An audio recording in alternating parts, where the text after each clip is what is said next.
नमस्कार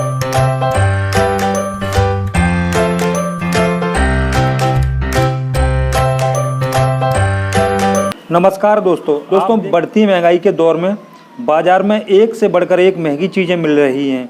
चांदी का भाव 46,000 रुपये किलो है। क्या आप अंदाज़ा लगा सकते हैं कि कोई फसल भी इतनी महंगी हो सकती है? फसल की बात की है तो आपके जहन में गेहूं, चना, सोयाबीन या फिर किसी दाल का नाम आया होगा जो आमतौर पर चांदी से बहुत सस्ती हैं। लेकिन इस दुनिया में एक ऐसी फसल है जो चांदी जितनी महंगी है और बाज़ार में खूब उपयोग की जाती है। ये फसल कौन सी है, आइए आपको इसके बारे में बताते हैं। अगर आप पहली बार इस चैनल पर आए हैं या फिर आपने अभी तक चैनल को सब्सक्राइब नहीं किया है तो वीडियो के ठीक नीचे सब्सक्राइब के बटन को दबाकर चैनल को सब्सक्राइब कर लें। साथ ही घंटी जैसे दिखने वाले बटन को भी दबा दें जिससे कि आपको आने वाले वीडियो का नोटिफिकेशन मिलता रहे। जिस फसल की बात हम कर रहे हैं उसका नाम है वनीला, जिसका उपयोग आइसक्रीम में फ्लेवर के रूप में किया जाता है। वनीला की कीमत लगातार बढ़ रही है। ब्रिटेन के मार्केट में इसकी कीमत $600 प्रति किलो है और भारतीय मुद्रा में 1 किलो वनीला खरीदने के लिए आपको 42,000 रुपये खर्च करने होंगे। ब्रिटेन के स्ट्रॉबेरी आइसक्रीम कंपनी हर हफ्ते 5 टन आइसक्रीम बनाती है। उनके 40 फ्लेवर में 1/3 में किसी न किसी तरह से वनीले का इस्तेमाल किया हो जाता है। गत सालों की बात करें तो कंपनी वनीला जिस कीमत पर खरीद रही थी आज वे 30 गुना से ज़्यादा कीमत चुका रहे हैं। अब आपको बताते हैं कि वनीला की खेती किस तरह की जाती है। वनीला की खेती एक मुश्किल काम है। वनीला से इसका अर्क निकाला जाता है। यही वजह है कि केसर के बाद ये दुनिया की दूसरी सबसे महंगी फसल है। मेडागास्कर के अलावा पपुआ न्यू गिनी, भारत और युगांडा में इसकी खेती होती है। दुनिया भर में इसकी मांग है। अमेरिका अपनी बड़ी आइसक्रीम इंडस्ट्री की वजह से काफ़ी वनीला खपत करता है। न केवल आइसक्रीम बल्कि वनीला का इस्तेमाल मिठाइयों और शराब के से लेकर परफ्यूम तक में होता है। अगर आप खेती में ज़्यादा लाभ कमाना चाहते हैं तो वनीला आपके लिए सबसे बेहतर विकल्प है। आप वनीला की खेती करके मोटी कमाई कर सकते हैं। वनीला के फल की कई देशों में मांग है। भारतीय मसाला बोर्ड की रिपोर्ट के अनुसार पूरी दुनिया में जितनी भी आइसक्रीम बनती है उसमें से 40% वनीला फ्लेवर ही होती है। वनीला की मांग भारत की तुलना में विदेशों में ज़्यादा है। ऐसे में माल विदेश भेजने पर बड़ा मुनाफा होता है।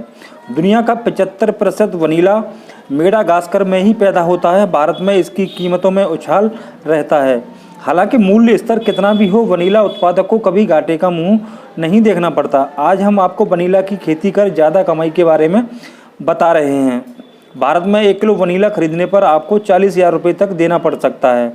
ब्रिटेन के बाज़ारों में इसकी कीमत $600 प्रति किलो तक पहुँच गया है। मसाला बोर्ड की माने तो वनीला ऑर्किड परिवार का एक सदस्य है। यह एक बेल पौधा है जिसका तना लंबा और बेलनाकार होता है। इसके फल सुगंधित और कैप्सूल के आकार के होते हैं। फूल सूख जाने पर खुशबूदार हो जाते हैं और एक फल से ढेरों बीज मिलते हैं। वनीला की खेती करने के लिए वातावरण का खास ध्यान देना पड़ता है। वनीला की फसल को ह्यूमिडिटी, छाया और मध्यम तापमान की ज़रूरत होती है। इसके लिए शेड हाउस बनाकर फव्वारा विधि से इसके अनुरूप वातावरण बिल्कुल तैयार किया जा सकता है। 25 से 30 डिग्री सेंटीग्रेड तक का तापमान वनीला की पैदावार के लिए सबसे अच्छा माना जाता है। हालांकि पेड़ों से छनकर आती रोशनी वनीला की फसल के लिए ज़्यादा अच्छी मानी जाती है। अगर आपके खेत में बाग है तो आप इंटरक्रॉप की तरह इसकी खेती आसानी से कर सकते हैं, क्योंकि ये पौधा इस तरह का होता है कि इसको छाया ज़्यादा पसंद है। अगर किसी पौधे के नीचे इसकी खेती की जाती है तो ज़्यादा लाभदायक रहती है। वनीला की फसल 3 वर्ष बाद पैदावार देना शुरू करती है। अब बात कर लेते हैं कि इसके लिए कैसी मिट्टी चाहिए। वनीला की खेती के लिए मिट्टी भुरभुरी और जैविक पदार्थों से भरपूर होनी चाहिए। मिट्टी का पीएच मान 6.5 से 7.5 तक होना चाहिए। हालांकि आप मिट्टी जांच के बाद वनीला लगाएं तो ज़्यादा बेहतर होगा। सड़ी गली गोबर की खाद, केंचुओं की खाद डालकर मिट्टी की उपजाऊ क्षमता को बढ़ाया जा सकता है। अब बात कर लेते हैं कि कैसे इसको लगाया जाता है। तो वनीला की बेल लगाने के लिए कटिंग या फिर बीज दोनों का इस्तेमाल किया जा सकता है। बेल लगाने के लिए मजबूत और स्वस्थ कटिंग कर लें। जब वातावरण में नमी हो तब आप इसकी कटिंग को लगा सकते हैं। वनीला लगाने से पहले गड्ढे बनाकर उसमें पूरी तरह से सड़ी गली खाद डाल दी जाती है। कटिंग को मिट्टी में दबाएं ना, बल्कि सतह के ऊपर बस थोड़ी सी खाद और पत्तों से ढक दें। बेल को फैलने के लिए तार बांध दी जाती है। आप इसे खेत में लगा रहे हैं तो 1 एकड़ में 2400 से 2500 बेल होनी चाहिए। फसल लगाने के बाद के गोबर से तैयार केंचुए या फिर केंचुआ खाद इसमें आपको डालते रहना चाहिए और इसमें समय समय पर ज़रूरत के हिसाब से पानी की व्यवस्था करनी चाहिए, यानी कि सिंचाई कर देनी चाहिए। बेल को तारों के ऊपर फैलाया जाता है जिसकी ऊंचाई 150 सेंटीमीटर से ज़्यादा नहीं रखनी चाहिए। फूल से लेकर फलियां पकने तक का लगभग 9 से 10 माह का समय लग जाता है। इस प्रकार आपका वनीला तैयार हो जाता है। तो आप वनीला की खेती करते हैं तो बड़े आसानी के साथ मैं बताता हूं कि आपको ज़्यादा प्रॉफिट होने वाला है, इसकी खेती से आपको ज़्यादा फ़ायदा रहेगा। तो इस वीडियो में हमने आपको बताया कि वनीला की खेती किस प्रकार की जाती है। इसका सेकंड पार्ट वीडियो का हम बनाएंगे, उसमें हम आपको बताएंगे कि कहां से आप इसकी कटिंग या फिर बेल या फिर इसका बीज ले सकते हैं खेती करने के लिए, और दूसरा इसको तैयार होने के बाद हमें कहाँ बेचना है।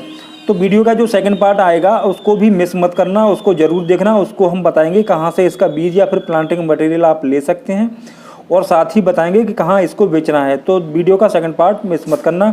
अगर आपको ये जानकारी अच्छी लगी हो तो वीडियो को लाइक करके शेयर कर दें, साथ ही साथ चैनल को सब्सक्राइब करके घंटी जैसे दिखने वाले बटन को भी दबा दें, जिससे कि आपको आने वाले वीडियो का नोटिफिकेशन मिलता रहे। आज के लिए बस इतना ही। हम आपके लिए इसी तरह के जानकारी वाले वीडियो लाते रहते हैं। अब मिलते हैं अगली वीडियो में एक नई जानकारी के साथ। तब तक के लिए नमस्कार।